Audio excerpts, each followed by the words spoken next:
Hello. In this video, I'll show you how to use the integration between Detective and Security Lake. This integration allows Detective to retrieve raw logs stored by Security Lake. Let's talk about the services real quick before jumping into the demo. Amazon Detective simplifies the investigation process and helps security teams conduct faster and more effective investigations. With the Amazon Detective pre-built data aggregations, summaries, and context, you can quickly analyze and determine the nature and extent of the possible security issues. Detective is great at connecting the dots, however, you do not have access to the raw log data. This is where the Security Lake integrations comes in. With this integration, Detective begins pulling raw logs from Security Lake related to CloudTrail management events and VPC flow logs.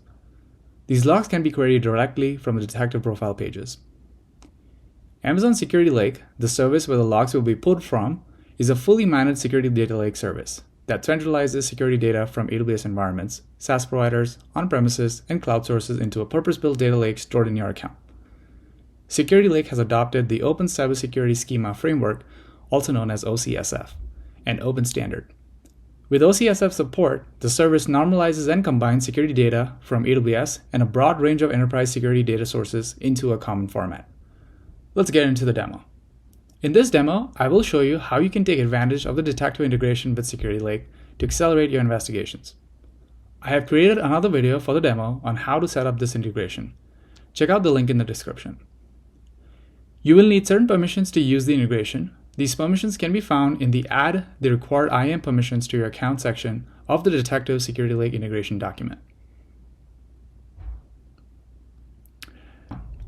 Let's go to a security tooling account, which has the delegated administrator accounts for Detective and GuardDuty. I'm in the GuardDuty console. GuardDuty is a threat detection service in AWS that helps you identify malicious and unauthorized behavior. Let's say you are investigating an unauthorized access finding in GuardDuty. From the finding details, you can identify this finding is associated with an IAM role assigned to an EC2 instance. Now you need additional information such as API calls made by this role session. You click on Investigate with a Detective, and then Role Session. It takes you to a Detective profile page for this specific principal. Next, when you scroll down to the API call volume, you see a bunch of failed and successful calls during the scope time. You can see more details of the API calls made by clicking on the Display Details for the scope time. Then click on API Method by Service tab. Here you can see API methods used for various services. Let's drill down into the IAM API calls. You can see a create user event which was successful and one that failed. This could be a potential persistence mechanism that could be left behind. Next, you'd want to know what new user was created. At this point, you want to query the raw log associated with this event to get the details about the new user, such as its name. This information is available in CloudTrail, and previously Detective users would have had to either use CloudTrail event history or create Athena tables with CloudTrail to query the raw logs. But with the new Security Lake integration, you simply expand the selection until you see the magnifying glass next to the event, click on it, which then uses the integration with Security Lake to fetch the raw CloudTrail in OCSF format. Now you can see under the impacted user column the name of the user that was created. If the call was not successful, then the reason for the failure can also be viewed in CloudTrail.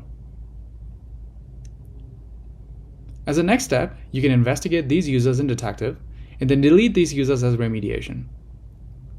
Let's look for other persistence mechanisms. You can also see a create key event. Let's look at the raw log, and you can now identify the access key ID and the user under the response elements. As a next step in your investigation, you can investigate both the user and the access keys in Detective Search and then deactivate the user and keys from the IAM console. If you wanted to get raw CloudTrail for all the API calls made in the scope time, you can click on the Query Raw Logs to get all the logs. You can download the logs in a CSV file from here. Detective uses Athena to perform all these queries, so the results of these queries are also stored in Athena. You can go to the Athena console if you want to further refine the queries.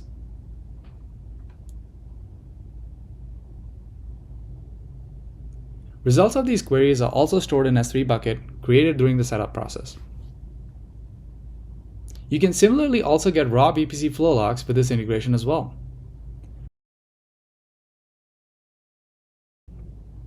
Here's another finding related to EC2 I'm investigating.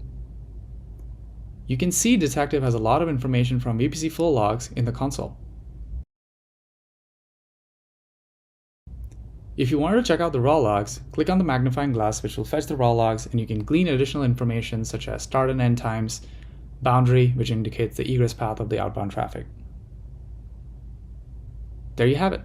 In this video, I showed you how the Detective integration with Security Lake allows you to get the raw logs you need to complete your investigation and collect evidence quickly. If you want to learn how to set up the integration, please watch the next video in this series. The link can be found in the description. Thanks for watching.